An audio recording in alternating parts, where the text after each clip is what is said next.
क्या भारत को S-400 supply रुकेगा? जानेंगे ये बातें क्यों हो रही है। तो वहीं दूसरी तरफ भारतीय DRDO का एक साइंटिस्ट पकड़ा गया। पाकिस्तान को आखिर कौन सी सूचनाएं ये साइंटिस्ट दे रहा था, जानेंगे क्या है मामला। जियोपॉलिटिक्स में बहुत कुछ चल रहा है, आइए जानते हैं इन खबरों को विस्तार से। आजकल ना कुछ घटनाएं बहुत ज्यादा हो रही हैं। चाइना, रूस और पाकिस्तान तीनों इस मामले में बहुत आगे निकल चुके हैं। रूस के लिए भी इस बात को कहा जाता है कि रूस की जो खुफिया एजेंसी है, वो खुफिया एजेंसी हर तरीके का इस्तेमाल कर लेती है जब भी कोई जानकारी निकालनी होती है। दुनिया भर में इस तरह की चीजें तो होती ही हैं। देश एक दूसरे की जासूसी करते हैं, पता लगाने की कोशिश करते हैं, उसके लिए एजेंट भेजे जाते हैं, डबल एजेंट भेजे जाते हैं। ये सारी चीजें होती है। भले दुनिया के देश सामने आकर ना कहें कि हम ऐसा करते हैं, पर ये सारी चीजें होती है। डबल एजेंट बनते हैं, एजेंट बनते हैं, साइबर तरीके से हैकिंग होती है, ऐसे करके जानकारियां निकालते हैं एक देश दूसरे देश से। पर एक सबसे घटिया वाला और घटिया स्तर का तरीका होता है, और ये तरीका चाइना और पाकिस्तान बहुत ज्यादा अपनाते हैं, और ये तरीका होता है हनी ट्रैप करने का।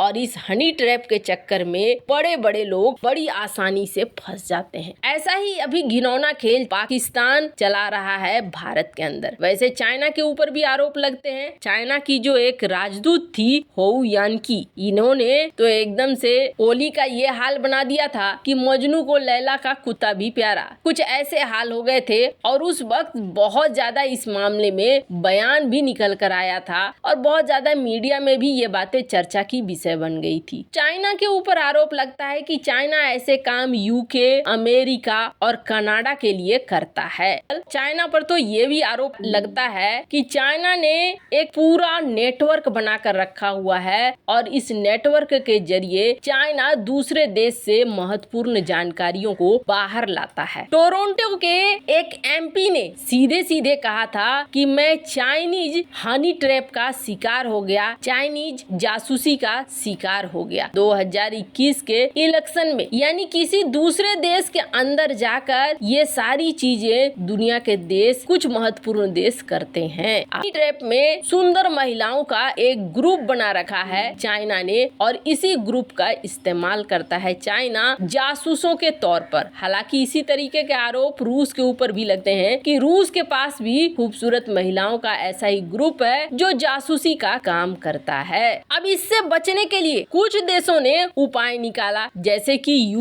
यूके ने अपने देश में आर्मी को एजुकेट करना शुरू किया, समझाना शुरू किया। इन्होंने अपने लोगों को ये समझाया कि देखो, अगर ये इस तरीके से अनजान कोई शख्स आकर ये कहता है कि आप बहुत अच्छे लग रहे हो, और धीरे धीरे आपको अपना दोस्त और उसके बाद बहुत कुछ बनाने की कोशिश करता है, तो आप समझ जाना कि ये सारी चीजें आपको फंसाने के लिए हो रही हैं। नासा के वैज्ञानिकों के लिए भी कुछ इसी तरीके के सेशन आयोजित किए गए। भारत में क्या हुआ? भारत ने अपने आर्मी में एक सबसे अच्छा फैसला लिया, और भारत ने 89 ऐसे एप्लीकेशन को बैन कर दिया जो खास तौर पर डेटिंग ऐप थे। ऐसे एप्लीकेशन थे जहां से हनी ट्रैप की संभावना थी। पर इस बार भारत का DRDO का टॉप साइंटिस्ट इसी तरीके के हनी ट्रैप में फंस गया, और इस हनी ट्रैप में फंसने के बाद आप समझिए कि जिस शख्स के पास बहुत बड़ी इंफॉर्मेशन थी, वो शख्स इस हनी ट्रैप में फंसा। महाराष्ट्र की ATS ने DRDO साइंटिस्ट को पकड़ा और कहा कि आप कुछ खास जानकारियां पाकिस्तान को दी। अब ये जो बंदा था, ये बंदा किस किस चीज पर काम कर रहा था आप जरा समझिए। ये भारत के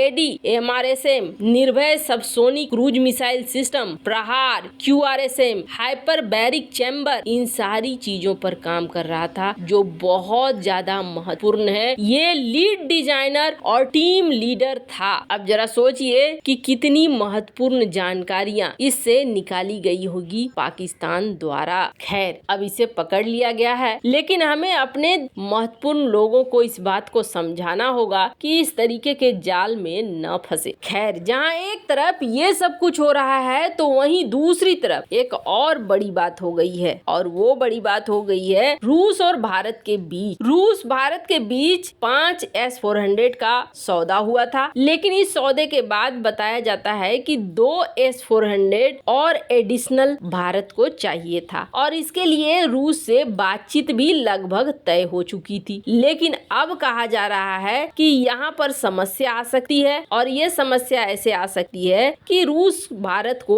S-400 नहीं भी दे सकता है। वैसे भारत के ऊपर काटसा प्रतिबंध लगने की बात हुई, चीजों की बात हुई, पर इन सब के बावजूद रूस ने भारत को हथियार दिए और रूस ने भारत को S-400 भी दिया। भारत ने S-400 की तैनाती भी शुरू कर दी, लेकिन अब परिस्थितियां थोड़ी बदल रही हैं। भारत को इस वक्त कई सारी ऐसी चीजें हैं जिनकी जरूरत है, क्योंकि भारतीय हथियारों का पूरा जखीरा, करीब 70% जखीरा रूस के ऊपर निर्भर करता है और रूस से हमने कई सारे हथियार भी खरीदे हैं। बात करें, रूस इसके लिए उपाय भी निकाल रहा है और उपाय ये निकाल रहा है कि हम ऐसा कर सकते हैं कि भारत के अंदर ही बहुत सारे हथियारों का निर्माण कर सकते हैं। भारत के मेक इन इंडिया कार्यक्रम के तहत हम निर्माण कर सकते हैं और मेक इन इंडिया कार्यक्रम के तहत हम दुनिया भर में बेच भी सकते हैं। लेकिन फिर जाकर सवाल वहीं पे आकर अटक जाता है कि चलो सब कुछ करेंगे हम, लेकिन भारत पेमेंट किस चीज में करेगा? डॉलर में पेमेंट हो नहीं सका है और बाकी रुपए का हम लेकर क्या करेंगे? रुपए हमारे पास बहुत ज्यादा जमा हो चुका है। भारत युआन में पेमेंट करना नहीं चाह रहा है। अब इसको लेकर खबर ये आ रही है कि जिस तरीके से तेल सस्पेंड हो रहा है, उसी तरीके से S-400 की शिपमेंट भी हो सकता है। जो एडिशनल चाहिए वो भारत को सप्लाई न करे रूस, और ऐसा है कि तेल तो फिर भी दे देगा, इसलिए दे देगा क्योंकि उसके पास तेल का उत्पादन अगर ज्यादा होगा तो वो उसे रखकर क्या करेगा। पर S-400 के केस में ऐसा नहीं है ना। एक S-400 का कीमत बहुत ज्यादा है और S-400 का कोई ओवरफ्लो नहीं हो रहा है जैसे कि तेल का ओवरफ्लो हो रहा है। तो ऐसे में रूस हो सकता है भारत को S-400 आगे सप्लाई करने में दिक्कत पैदा करे। वैसे इन सब मामले में आपकी क्या राय है? कमेंट कर जरूर बताएं। जल्द मिलते हैं अगले वीडियो में नई खबर के साथ।